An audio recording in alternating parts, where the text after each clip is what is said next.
เคยโลดตีชมใช่ โอ้ยกรึบ โอเคตาแน่บวนฮะไม่เนี่ยใบโอ้ยปีกใบเย้หายใหญ่ต้องแต่ยกใส่มาดอกก็ยกใส่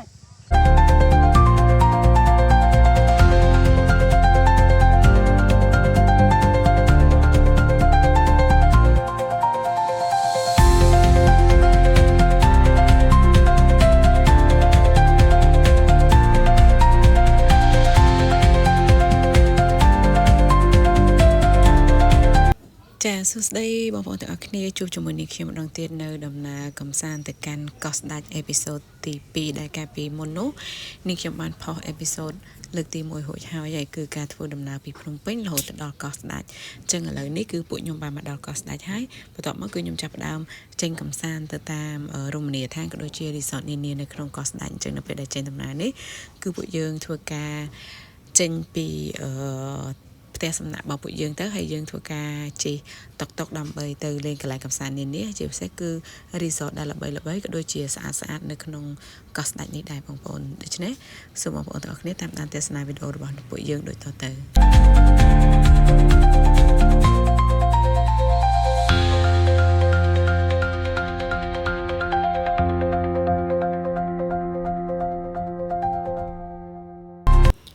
ចាបងប្អូននេះគឺជាកន្លែងទី1ដែលពួកខ្ញុំបានមកលេងនៅថ្ងៃនេះគឺ resort មួយកន្លែងដែលឈ្មោះថា resort Mad Monkey កោះស្ដេចអញ្ចឹង resort នេះខ្ញុំឃើញល្បីមែនតើនៅតាម TikTok ណាបងប្អូនខ្ញុំឃើញគេផុសឃើញមានភាពទូលំទូលាយហើយមានទេសភាពស្រស់ស្អាតជាអញ្ចឹងថ្ងៃហ្នឹងពួកខ្ញុំមកអញ្ចឹងថ្ងៃដែលពួកខ្ញុំមកនេះគឺជាថ្ងៃចុងសប្តាហ៍ធម្មតាមិនមែនជាថ្ងៃបុណ្យទានទេអញ្ចឹងឃើញថាសភាពវារៀងស្ងប់ស្ងាត់បន្តិចអញ្ចឹងណាបងប្អូនប៉ុន្តែគឺងាយស្រួលសម្រាប់ពួកយើងសម្រាប់យើងដើរអីគឺយើងដើរមកគឺមានតែក្រុមគ្នាយើងឯងអត់សូវមានភាពអ៊ូអរច្រើនអញ្ចឹងណាបងប្អូនអញ្ចឹងទេសភាពគេនៅទីនេះគឺធំមែនតើបងប្អូននៅ resort គេហ្នឹងគឺឡងស្រឡះទលាយហើយខ្ញុំស្រឡាញ់ជាងគេនោះគឺការដាំដើមឈើពេលដែលពួកខ្ញុំចូលមកគឺឡងតិចស្លេបតែម្ដងបងប្អូនដើមឈើធំឡងតិចហើយសបោកន្លែងអង្គុយសបោមកលប់មែនតើនៅក្នុង resort នេះណាបងប្អូនតោះអញ្ចឹងចាំមើលយើងទៅមើលទាំងអស់គ្នាថាតើ resort នេះធំប៉ុណ្ណាដែរបងប្អូន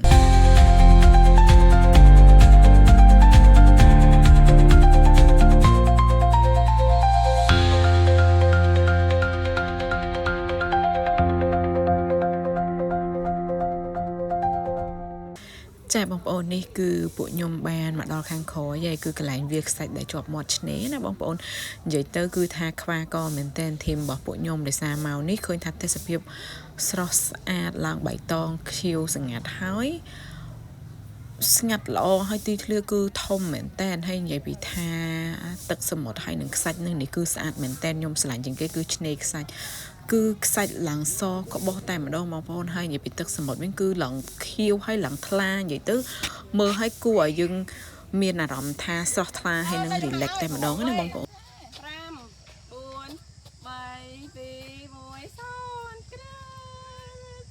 1 0មកពេលដល់មកតាមក្បាយខ្ញុំម៉ែហ្នឹងអត់ទេមួយទៀតទៅចូលរាយបានឃើញមនុស្ស ចំចិត្តគ្នាតោះអូខេចាខ្ញុំនៅក្រោយចេះនៅធំដែរ ខ្ញុំថាឲ្យអ្នកធំមកក្រោយយើងថាឈរណាឈរទៅតោះឥឡូវខ្ញុំរាប់ណាចុចនៅចុចហើយមិនឃើញលោតទីชมចុចហើយ អូយក្រឹប អូខេតោះណែ9ហ៎មិននេះ8អូយពី3เย้หายต้องแต่ยกใส่มาดอกก็ยกใส่ចានេះបងប្អូនអូយនិយាយពីដូចខ្ញុំនិយាយមុននឹងអញ្ចឹងណាបងប្អូនគឺសាច់គេឡើងសក្បោះតែម្ដងនិយាយទៅគឺស្អាតខ្លាំងមែនតើហើយឡងសាឡាហើយអូនៅពេលដែលយើងមកចំថ្ងៃចុងសប្តាហ៍ធម្មតាមិនថ្ងៃបុណ្យទានអញ្ចឹងបងប្អូនគឺស្រួលដើរហើយស្រួលថតរូបស្ងាត់អត់សូវមានមនុស្សអ៊ូអរយើងអាចថតរូបយើងអាចថតវីដេអូមើលបានទេសភាពតាំងសឹងតែមកពេញនៅតាម resort នឹងតែម្ដងណាបងប្អូនហើយអូខ្ញុំនៅតែនិយាយដដែលគឺខ្ញុំពិតជាស្រឡាញ់ខ្សាច់ស្រឡាញ់ឆ្នេរនៅនឹងមែនទែនគឺអត់មានខ្មៅអត់មានកខិចអត់មានសម្រាមទេស្អាតខ្លាំងណាស់នេះគឺពួកខ្ញុំមកនិយាយពីថាអានេះពេលមកនឹងភ្លេចដាក់ sunscreen មកទៀតខំអីនិយាយពីថាគេងហាលថ្ងៃឲ្យបានវីតាមីន C ហើយនិងវីតាមីន D ចូលខ្លួនឲ្យ ស្បែកគេហៅថា golden skin ហ្មងនិយាយទៅគឺស្អាតខ្លាំងណាស់ខ្ញុំឃើញទេសភាពនៅទីនេះហើយខ្ញុំឃើញបរិយាកាសនៅទីនេះគឺយើងឃើញហើយយើងគួរឲ្យចង់ស្នាក់នៅកន្លែងហ្នឹងហ្មងណាបងប្អូន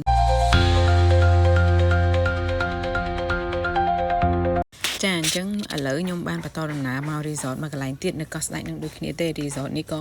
ល្បីដែលលំដាប់ដែលគេហៅថា resort អភិជនណាបងប្អូននិយាយទៅកន្លែងនេះក៏រឹតតែស្អាតមកកម្រិតទៀតដែរគឺទី1ទីធ្លាធំទី2គឺមានលំដាប់លំដោយស្អាតបាតហើយនៅកន្លែងនេះ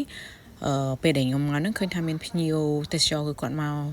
ស្នាក់នៅឃើញរឿងច្រើនមែនតើព្រោះពេលខ្ញុំចូលមកនេះគឺខ្ញុំឃើញអ៊ូអណាឃើញមានមនុស្សម្នាច្រើនហើយនៅនេះគេមិនត្រឹមតែមានកន្លែងស្នាក់នៅទេគេថែមទាំងមានហាងកាហ្វេម៉ាតមានកន្លែងកំសាន្តមានកន្លែងលេងមានអីទៀតហើយទេសភាពស្រស់ស្អាតបរិយាកាសស្អាតទីធ្លាស្អាតហើយថែមទាំងទលំទលាយទៀតហើយដូចគ្នាគឺ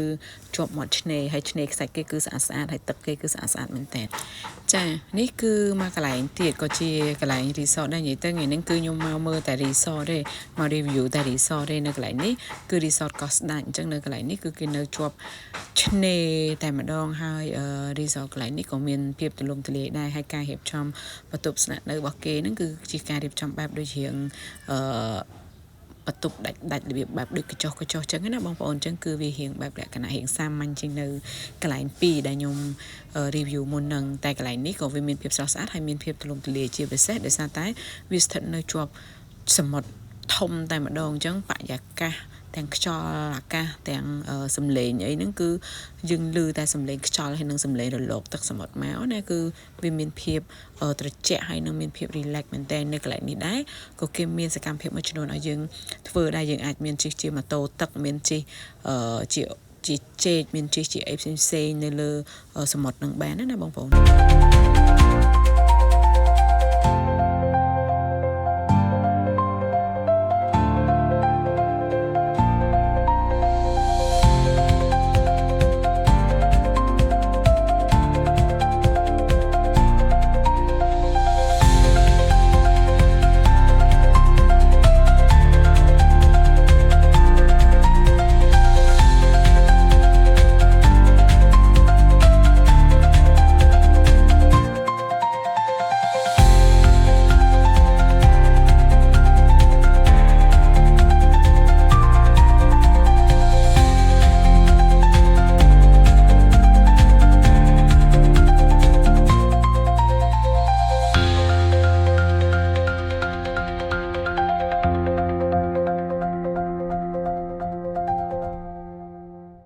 ចាបងប្អូននេះគឺជាទីធ្លាទាំងមូលរបស់ resort អញ្ចឹងគឺនៅជាប់មាត់សមុទ្រនឹងតែម្ដងហើយគេមានសកម្មភាពជាច្រើនដូចខ្ញុំរៀបរាប់មុននឹងអញ្ចឹងយើងអាចជិះលេងកម្សាន្តនៅលើ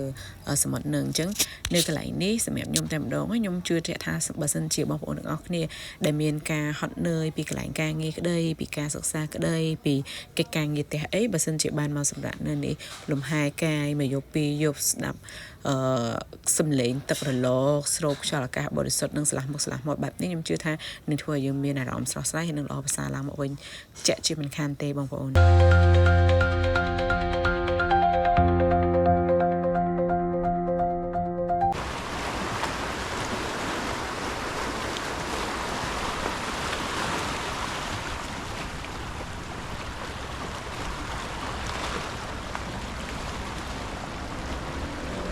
ចាដូច្នេះដំណើរកំសាន្តមកកាន់កោះស្ដេចអេពីសូតទី2របស់នាងខ្ញុំនៅថ្ងៃនេះក៏បានបញ្ចប់ត្រឹមប៉ុណ្ណេះអរគុណច្រើនសម្រាប់បងប្អូនទាំងអស់គ្នាដែលបានតាមដានដូចជាទស្សនាវីដេអូរបស់នាងខ្ញុំតាំងពីដើមរហូតដល់ចប់ហើយបើសិនជាបងប្អូនទាំងអស់គ្នាពេញចិត្តនៅវីដេអូរបស់នាងខ្ញុំកុំភ្លេច Subscribe YouTube Channel របស់នាងខ្ញុំដែលមានឈ្មោះថារតនា Inspire Travel អរគុណច្រើនសម្រាប់ការតាមដានទស្សនាជម្រាបលាជួបគ្នានៅវីដេអូក្រោយៗអរគុណ